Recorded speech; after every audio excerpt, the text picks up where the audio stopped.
उसका मास 50 kilo move कर रही है uniform velocity 2 metre per second के फोर्स लग रहा है उसको बताओ। फोर्स कितना लग रहा है वही बताना। सोल्यूशन गिवन क्या है, m इक्वल टू 50 kg 50, द्रव्यमान कितना दिया है 50 किलो। 50 किलो सर बॉडी मतलब क्या?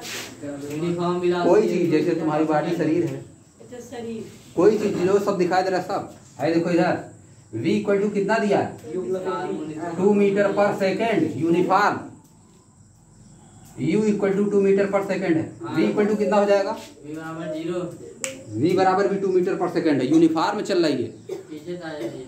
यहाँ अगर 2 मीटर पर सेकेंड चल रही है तो आगे भी 2 मीटर पर सेकेंड, हर जगह 2 मीटर पर सेकेंड। अच्छा उसकी बढ़ेगी नहीं उसका। यूनिफॉर्म मतलब यह होता है equal distance in equal time interval. 2 metre per second होगा ना, 2 मीटर पर सेकेंड वो भी होगा। हाँ और समझिए, हमको ज्ञात क्या करना है यार, अच्छा यार फोर्स ज्ञात करना है ना। हाँ भाई पहले समझ लो, a body of mass 50 kg is moving with, ये पकड़ो केवल uniform velocity 2 metre per second. इसका मतलब वेलोसिटी चेंज नहीं हो रही। नहीं हो रही। यूनिफॉर्म वेलोसिटी क्या डिफिनेशन होता है, if a body cover equal distance in equal time interval. समझे, if an object cover equal distance in equal time interval, यानी उसकी वेलोसिटी चेंज नहीं होगी, वेलोसिटी उसकी चेंज नहीं होगी। भाई फार्मूला होता है f इक्वल टू ma होता है, ये है नहीं करा इसमें, ये भी फाइंड करना पड़ेगा। तो ये निकालोगे तो है लिख देना f बराबर m, है लिख देना v minus u by T. समय कुछ दिया नहीं तो समय की जरूरत भी तो नहीं है, तो यह बराबर 50 किलो। है देखो m 50 किलो रख दो, 2 माइनस 2 0 बटे टी क्या है 0, तो सब खत्म हो गया, f इक्वल टू 0 आ गया। फोर्स कितना होगा 0, वही तो बताएं 4 0 होगा। हाँ तो लिखो यही सब ना, फोर्स 0 हो गया। पहले बता दिए 4 0 रहेगा, नंबर नहीं किए। समझिए, फोर्स विल बी 0, आंसर लिख दो फोर्स विल बी 0। 4 विकल्प दिया रहेगा तो 0 मार दो। समझिए, पहले दिन समझ में आया ये पढ़ाते हैं स्कूल में कुछ नहीं समझ में। आज यहाँ समझ में आया पहले दिन, हाँ, चलो ठीक है, समझ गया ना। यूनिफॉर्म मतलब पहले जितना वेलोसिटी उतना बाद में भी है, हमेशा है। समझिए, तो बंद करें नहीं तो ज़्यादा बड़ा हो जाएगा फिर लिख के तब। चलो लगाओ इसको। आकार a train moves for 50 seconds covering a distance of 3500 with zero initial velocity. What is acceleration? कैसे निकलेगा? A car moves for 50 seconds covering a distance of 3500 with zero initial velocity. है देखो, with zero initial velocity यानी u equal to 0 दिया है कि नहीं? और क्या दिया है? t इक्वल टू 50 सेकेंड दिया है और यस इक्वल टू दिया है 3500 मीटर। यस कहाँ से आ गया? ये निकालना है, क्या दिया है डिस्टेंस, कैसे निकालोगे? ए का मतलब एक्सीलरेशन होता है। आ जाएगा थर्ड वाले से निकालो। ए का मतलब एक्सीलरेशन होता है, यस का मतलब यस का मतलब डिस्टेंस होता है। अच्छा यस का डिस्टेंस, टी का टोटल होता है। 3 इक्वेशन होता है, v equal to u plus a t होता है, s equal to u t plus half a t square होता है, और v square equal to u square plus 2as होता है। आप किसी बार सकता है क्वेश्चन एग्जाम में, इसमें देखो यू टी एस ए दिया है और किसमें है ये सब यू टी एस ए, इसी में है ये सब, तो ये लगाओगे। समझ गए, बात समझे। From second equation of motion sir ji आओ क्या लिखते हैं? ए उसके सबसे यस यू इनिशियल वेलोसिटी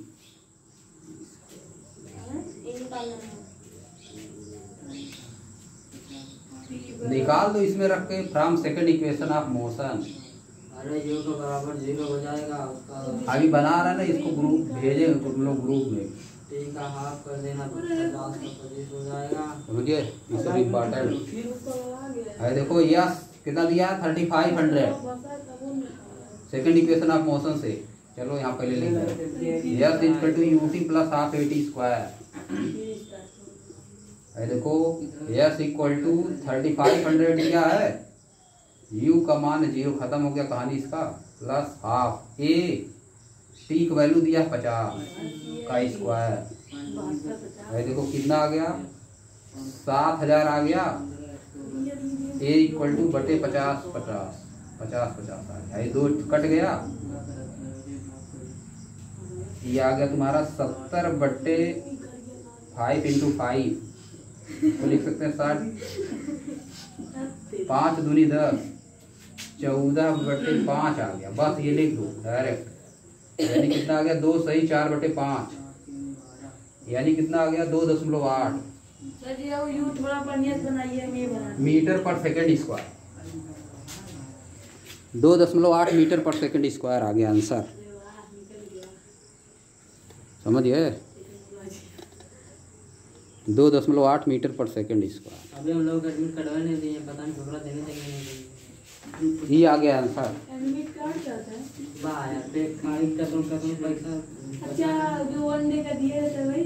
वाह यार, वो समझ कोई नहीं कितना भी आप कहोगे कि यह आ जाए परीक्षा में, चालू कर दे, काम लायक काम चल रहा है। पहला वर्क स्केलर है, लिखो स्केलर क्वांटिटी है। ये लोग खाली जानता जो कि डिस्प्लेसमेंट वेक्टर, तो पहले मास्टर इतना चीज समझ लोगे तो इतनी में से काफी आ ही है। समझिए, आप कार्य कर रहे हैं जैसे ये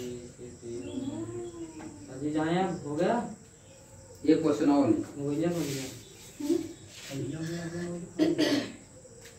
ये क्वेश्चन और लिखो। अरे sir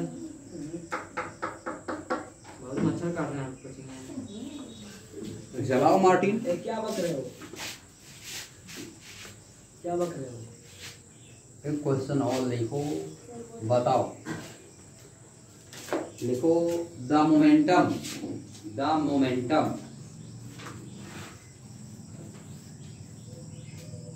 the momentum the momentum of, आप the momentum of a very heavy, अरे आप काहे नहीं लिखे? द मोमेंटम ऑफ, क्या लिखे हैं, आप ऑफ बोले हैं। Of a very heavy. Very heavy को क्या बोला जाता है? कोई ऑब्जेक्ट बहुत हैवी है, बहुत भारी। हाँ बहुत भारी। तो इंग्लिश में और शब्द क्या होता है इसके लिए? The momentum of a very heavy, high wait नहीं, मैसिव बहुत बड़ा, या लार्ज, इसके जगह भी शब्द आ सकता है ना, वेरी हैवी की जगह पे। The momentum of a very heavy, massive, large, gigantic बोला जाता है इसको, क्या बहुत बड़ा होता है इसका मतलब। वो क्या गिगैंटिक क्या लिखे हैं? चल रहा है, चल है तो। गिगैंटिक ऑब्जेक्ट, ऊपर वाला नहीं दिखा रहा है। अभी कर देंगे ऊपर ना। गिगैंटिक ऑब्जेक्ट, गिगैंटिक ऑब्जेक्ट। आगे देखो, GIGANTIC लिखे हैं। GIGANTIC खत्म। ऑब्जेक्ट, गिगैंटिक ऑब्जेक्ट विल बी, क्या होगा? 4 विकल्प दिया है इसमें से, समझिए। बताइए the momentum of a very heavy, massive, large, gigantic object will be. 4 विकल्प दिया है। बहुत हैवी ऑब्जेक्ट है, उसका मोमेंटम कितना होगा?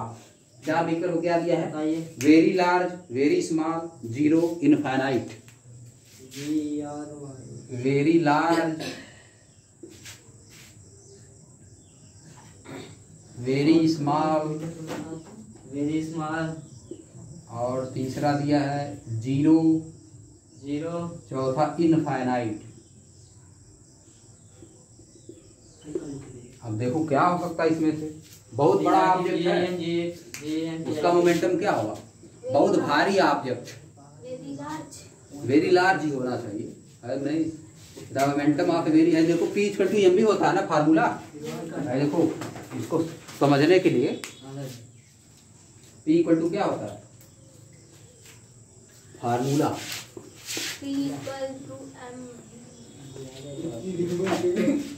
है देखो P इक्वल टू एम भी होता है देखो, एम अगर बहुत ज्यादा है तो P तो ज्यादा होगा करेगा ऑटोमेटिक। लिख दो from P equal to m b, या वाला सही है, समझिए। P equal to m b से या वाला सही है। वेरी लार्ज बहुत ज्यादा होगा उसका। अगर इसी यहीं पे रहता the momentum of a very टिनी, यहाँ पे लिख दो वेरी टिनी, बहुत छोटा।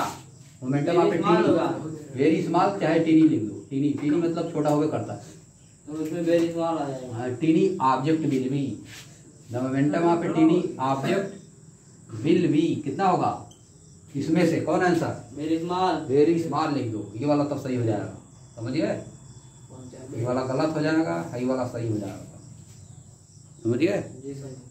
और इसी पे लिख दिया देखो, the momentum of a object whose mass is infinite, infinite होगा वो, बता दें।